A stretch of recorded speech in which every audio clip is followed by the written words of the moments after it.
Tadparamparya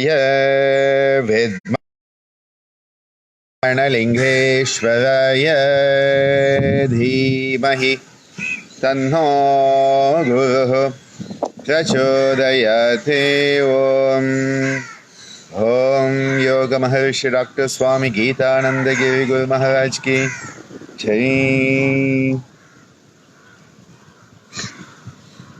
Namaste and welcome to our continuing programs on the spine and yoga, and it's very auspicious time that yesterday evening was the Pradosha Vratam and today is the Shivaratri Vratam. Every month there is a Shivaratri. This is not the Maha Shivaratri, this is the monthly Shivaratri. Very auspicious time for transformation. And yesterday and today we are making a big jump, a leap of consciousness. And I was thinking about it.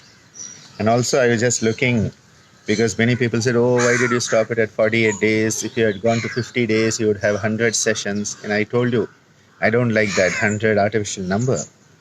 But then another number came up because I started these sessions on March 29th. It was a Sunday. So from that Sunday, we have had quite a few Sundays. In fact, I think we are close to that 54 days actually. It's a very interesting number coming up, because if it were 48 days and I add 3 plus 1, we are about, I think today may be the 53rd day or so of these sessions, which have been sessions that are looking at concepts and practices of the Gitananda tradition. And again, it's quite ironical that just before the lockdown started, some of my students, especially two of them from Saito, Sushant Singh and Garima Setia, who are doing the PhD with us, they were complaining to me that they don't get enough of my teachings. Because, once you are in administration, you are in meetings and you are busy with so many things, that your first love, which is teaching, often takes a back seat. And I think if I love one thing in my life, the best right now it is teaching, because that's the way I can be myself. So it's very ironical that, I was told by Shishant and Garima, especially Garima, because whenever I used to take a class at Saita, she would be missing. Not that she wanted to miss, but she just, that's what used to happen. And so here, for the last 53 days, in the morning, we are having these half-an-hour sessions going on where so many concepts are coming alive. And I'm enjoying myself. I hope you all are enjoying also. So let us continue the work on the spine. We have taken a look at the spine. We have looked at the importance of stretching the spine. And yesterday we had a nice session on the beautiful twists and how these twists are very essential to break up any adhesions that may have been formed in the spine. Now, when I'm talking about the spine and yoga and all of these practices, these may or may not be applicable for people who have severe spinal issues, where we must approach it individually. And yoga as a therapy, application of yoga as a therapy, which is yoga chikitsa, must be done taking into consideration the individuality. So who is the individual? What are the problems? How you can work with them, with what they can do, rather than your hypothetical idea of these are the asanas for back pain, these are the asanas for diabetes, which is a yogopathy approach, not a yoga chikitsa approach. So we don't want, yogopathy is fine once in a while, but we need to know that yoga chikitsa has to be focused on the individual. So the practices I'm giving are basically to have a healthy spine, and when people have issues with the spine, you may have to modify them. So today I wanted to introduce to you another practice which is excellent for the spine. And this is a practice which is very unique to the Gitananda tradition. Again, I may not use it therapeutically with someone who has a spinal disorder. Someone who is having a bad back, a bad neck, I may not do it. But I would do it in people as a preventive measure. And we should never forget that yoga as a therapy is primarily preventive. I would say the two places where yoga really is good as a therapy is preventive and rehabilitative. These are the two ends of the spectrum. Preventive and rehabilitative. For me, these are the two places where yoga really has so much of potential that has not been tapped. Us trying to use yoga to cure diseases is where I think we often end up having problems with other systems of medicine that do not really have much of a preventive and rehabilitative approach. They have more of a curative management-based approach. So yoga can be part of the management in such systems along with other therapies, which is where yoga really is useful as an integrative adjunct with the other therapies, and it's actually very useful. It's a model that at ICYER we have been using for 10 years, and a model that really works well, that you can integrate and you collaborate between departments. So the yoga therapy department collaborates with medicine, with psychiatry, with neurology, and in that collaboration you end up with becoming part of a team. So the yoga therapist is part of a team working on the management. But coming back, yoga is primarily preventive and then rehabilitative. Now again, in rehabilitation you have people who have been broken down into pieces. So you want to bring them back to normal. So the approach may have to be very slow, very simple, and maybe time consuming. So again, the approach is different. But when you are talking about prevention, there are so many practices that can be adopted from the young age. So there is a practice which I'm introducing today called Danda Kriya. And you remember when we talked about the spine, we called it the Brahma Danda, also the Meru Danda. These are terms used when we talk about the human spine. Danda Kriya, the Danda here, the Danda is actually the spine. And as we know in the Gita-Ananda tradition, the word Kriya refers to a systematic rational movement. So it is a movement done with a purpose, rationally, and the breathing and the movement will always be harmonized together. So it will be a psychosomatic harmonizing practice. So in the Danda Kriya, we utilize primarily 4 different asanas. The one asana is the Vajrasana. So you are in the Vajrasana, and in the Vajrasana, this is your base position. So the base position for Danda Kriya is the Vajrasana. The second of the practices is where you bend forward into what is called Dharmika Asana. Some people call it Shashanga Asana, but it's actually Dharmika Asana because it enables the prefrontal area to come alive, and it is a devotional posture. All religions, people bend down the ground. This is very much part of religious activity which came out of activity. Okay? Now for me, religion and spirituality, there's a big difference. But the religious activity which people do came out of a spiritual activity which was surrendering the self, a sense of humility. Forward bending postures develop a bhavana of humility. So you are surrendering yourself to the divinity. That is why Dharmika, that which is enabling the Dharma to come alive. One translation of the word Dharma is religion, but it actually means the spiritual nature, and you are attuning to your own responsible purpose for which you have incarnated. So we come into the Dharmikasana, which is the second asana. Then the third one is where we roll forward. So you roll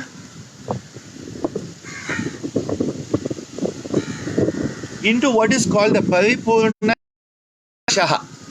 So here the third asana is Paripurna Shashaha Asana. Shashaha is a rabbit. Shasha means to stretch and crouch. So the crouching rabbit, the stretching rabbit is Shashaha.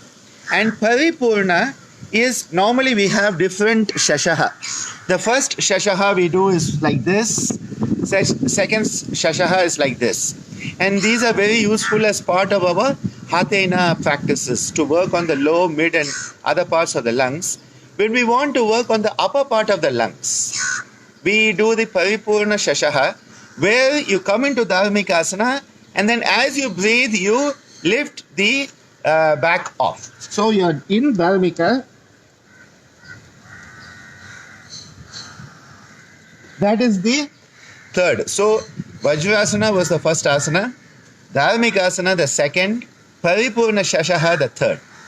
You are then going to be coming back to the sitting in Vajrasana, and then as you breathe, you come into the first variation of the Ushtrasana. This is not the complete Ushtra. It is the first variation where you breathe with your hands by your side and your back bending, and then you come back down. Now these four asanas that we do as part of the Danda Kriya, and on YouTube later I will share a very beautiful video of Shobana from the Czech Republic doing this as part of one of my DVDs. And I will share it with you later, but it's the Danda Kriya, it is there. So the four practices, the four postures that are done here as the asana, Vajrasana, then the Dharmikasana, Paripurna Shashaha, you come back to Vajrasana and come into Ushtrasana variation 1 and come back. So the sequence is, you are going to be breathing. So here, you breathe in while you are in the Vajrasana, breathe out while you go down to Dharmikasana. So that's the first breath cycle is done. Now as you breathe in, you lift your back and you come into the Paripurna Shashaha. And as you breathe out, you come back to Dharmikasana. So 2 breaths have been completed. Now as you breathe in, you lift your head, breathe in and come up to the Vajrasana and breathe out. So 3rd cycle of breath is completed. Now as you breathe in, you lift up into the Ushtrasana variation 1. And as you breathe out, you come back to the Vajrasana. That is the 4th breath cycle. So 4 asanas, 4 breath cycle, 4 cycles of breath are part and parcel of this Danda Kriya. And here what is happening? When you bend forward, you are working on the principle of Loma, and when you bend back in the Ushtrasana, the principle of Viloma. So the principle of the Loma and the Viloma, balancing the opposite energies with forward bending and backward bending, they come alive in this. Okay? So please remember, and I'm going to again, say this a few times, because this is not a therapeutic practice for somebody who has a back problem. But this is a preventive practice for before you have a back problem. So for people who are not yet had a major back problem, who don't have a major issue with the spine, the Danda Kriya can help you have a healthy spine and prevent degeneration in the future by using the spine in the way you are to use it. So here, what we are doing is that the practice is a practice to prevent, because as Maharishi Patanjali tells us, Heyam Dukkha Managatam, prevent those miseries and dukkha, suffering that has not yet come. So before you have a back problem, you do the Danda Kriya, not after you have it, because the extreme flexion and this may not be so good when people have that. You could do a modified version. What I often tell people is all you have to do is, stretch your hands onto a table, or in this case, the step here, and, just give a good stretch. One of the good things that people can do is just to stand like this, put your hands on something, some surface, and, just give yourself a good stretch. This type of thing is good. Okay? This is a healthy enough thing that we can be doing. It's a very beautiful way to open up the shoulder, the neck and all. Things like this can be done. I have been showing you the Manduka, the Gomukha. These are practices that can be done. So please remember the Danda Kriya, which we are going to do now. We will do a few rounds. Danda Kriya is not a therapeutic practice for people who have back problems. It is a practice that is a preventive practice to be done by people who don't have a major back problem, to prevent them from having a back problem in the future. And this is something that is often missed in yogic literature. because people talk about different practices. And one example I would give is the example of Dhanurasana, the bow posture. And people say, Dhanurasana is good for your kidneys. Now, that's preventive. But what happens is someone who has a kidney problem reads on the net, Dhanurasana is good for kidney health. And they start doing Dhanurasana. Now, somebody who has a kidney disorder, whose kidneys are already damaged, Dhanurasana would be contraindicated in such an individual. So here one has to understand that certain things that may be good for you before you have a problem may actually not be good for you once you have that problem. So Danda Kriya should be approached very, very carefully if people already have a back problem. And that is why we use it mainly with our young children. At Yoga Anjali, we use it a lot. And in the regular classes where people are expected to be quite healthy to some extent, I really don't know if there's anybody totally healthy anymore, because we all have some issues or the others. And Swamiji used to talk about this, saying, he used to ask which is the most common disease, and people would name different diseases, and he said no, it is the dental caries, the decayed tooth. But we have taken it so much for granted that tooth will decay and we have to get them filled and have a root canal, that we don't even think about it as a disease anymore. Well, even wearing glasses, I think this is something that what we have taken to be normal. In that way, very few people are going to be really perfectly healthy. So what we could say is people who are reasonably healthy. I think that's a term that makes sense. People who are reasonably healthy, especially the spine, this practice will prevent many, many spinal issues from happening in the future. Let's do a few rounds of this practice. Join me. We will do 3 full rounds as we go on. Remember, 4 asanas and a 4 breath cycle. And we will use maybe a 6 counts for it, okay? So we start off in the Vajrasana, breathing out, breathing in, 2, 3, 4, 5, 6. Breathing out and coming down into Dharmikasana, 2, 3, 4, 5, 6. Now breathing in, coming into the Paripurna Shashaha.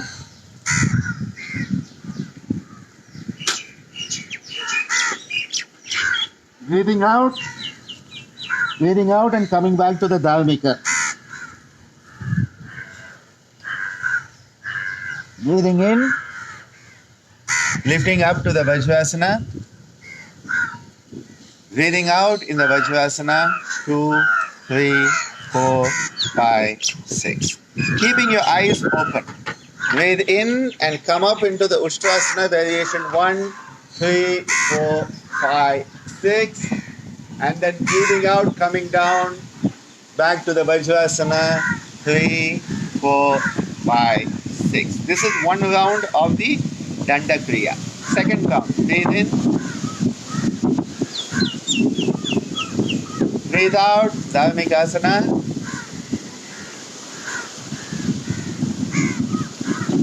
Breathing in, Paripurna Shashaha.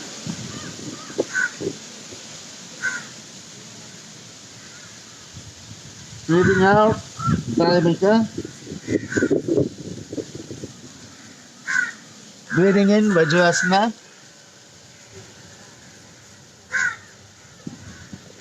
Breathing out in Vajrasana. Breathing in, eyes open. Breathing in and Ushtrasana variation 1. Breathing out, coming back to the Vajrasana. We have completed now 2 rounds of the Danda Kriya for the spine. Breathing in, Vajrasana. Breathing out and coming down into Dharmikasana.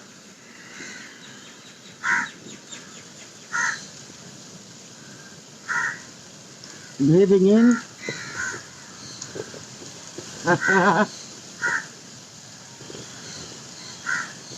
Breathing out, back to Dharmikasana.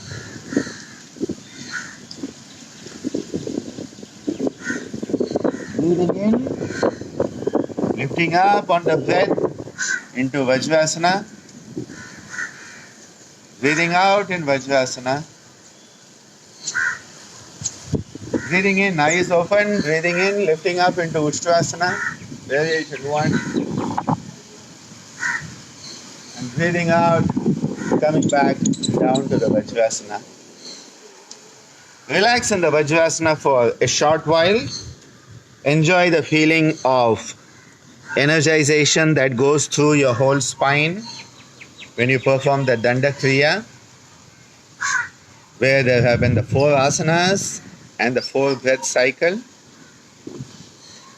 We had the Vajrasana, Dharmikasana, Paripurna Shashaha, and the Ustrasana variation 1. And we had done 4 cycles where we were breathing in and breathing out. The whole practice taking 4 breath cycles to complete for each round. When we do this practice, we are working on the principle of Loma Viloma, where there is the forward bending and the backward bending, giving a very beautiful movement across the whole spine. The movement is done with the breathing, so it is a breath-based practice that harmonizes the body and the mind. So psychosomatic harmonization is an important component of the Danda Kriya, enabling health to manifest.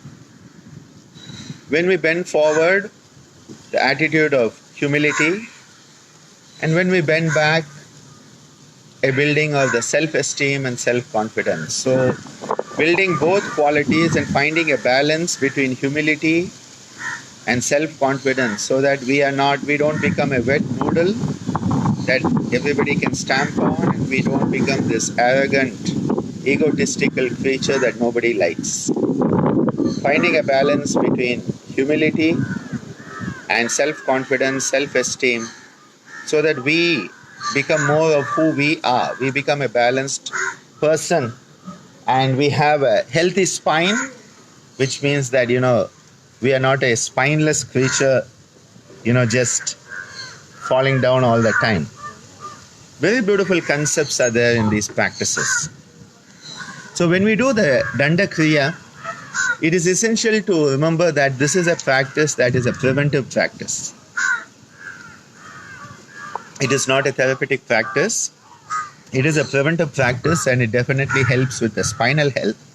And the moment the spine is helped to be healthy, the rest of you becomes a bit more healthy.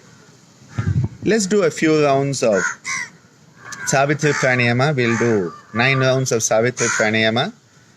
We'll do an 8-4 rate to bring a beautiful harmonization. And if you want to add the Anuloma Viloma Prakriya visualization of Prana and Apana, warm golden Prana and cool silvery Apana, you're most welcome to do so. That is definitely part and parcel of it. So you could do that for sure. So you could have the Prana moving and the Apana moving. That is also part of it. We'll do 9 rounds, 8-4 count. Breathing out. Breathe in. 2, 3, 4, 5, 6, 7, 8. Hold. 2, 3, 4. Out. 2, 3, 4, 5, 6, 7, 8. Hold. 2, 3, 4. In. 2, 3, 4, 5, 6, 7, 8. Hold. 2, 3, 4. Out. 2, 3, 4, 5, 6, 7, 8. Hold. 2, 3, 4. In. 2, 3, 4, 5, 6, 7, 8. Hold. 2, 3, 4. Out. 2, 3, 4, 5, 6, 7, 8. hold, 2, 3, 4. In, 2, 3, 4, 5, 6, 7, 8. Hold, 2, 3, 4. Out, 2, 3, 4, 5, 6, 7, 8. Hold, 2, 3, 4. In, 2, 3, 4, 5, 6, 7, 8. Hold, 2, 3, 4. Out, 2, 3, 4, 5, 6, 7, 8. Hold, 2, 3, 4. In, 2, 3, 4, 5, 6, 7, 8. Hold, 2, 3, 4. Out, 2, 3, 4, 5, 6, 7, 8. Hold, 2, 3, 4. In, 2, 3, 4, 5, 6, 7, 8. Hold, 2, 3, 4. Out, 2, 3, 4, 5, 6, 7, 8. Hold, 2, 3, 4. In, 2, 3, 4, 5, 6, 7, 8. Hold, 2, 3, 4. Out, 2, 3, 4, 5, 6, 7, 8. Hold, 2, 3, 4. In, 2, 3, 4, 5, 6, 7, 8. Hold, 2, 3, 4. Out, 2, 3, 4, 5, 6, 7, 8. Hold, 2, 3. Just sit quietly, enjoying the beautiful vibrations that you have set up within yourself.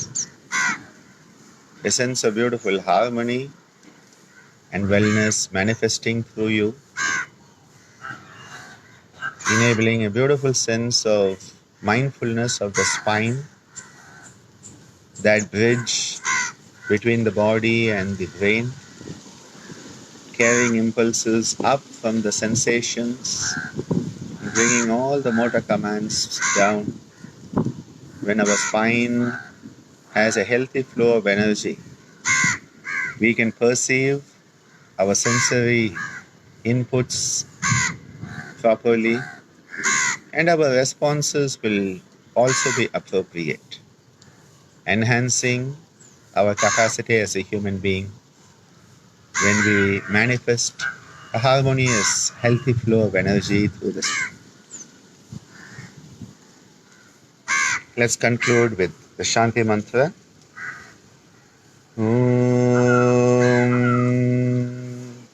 Loka samasta sukino bhavantu sarve janaha sukino bhavantu. Om Shantihi Shantihi Shantihi Om. Thank you for being with me. We'll be continuing these sessions as long as we can. So we will be doing these practices and continuing these sessions as long as things go as they are to go. So please be with me, and let us keep sharing, because sharing is caring. Namaste.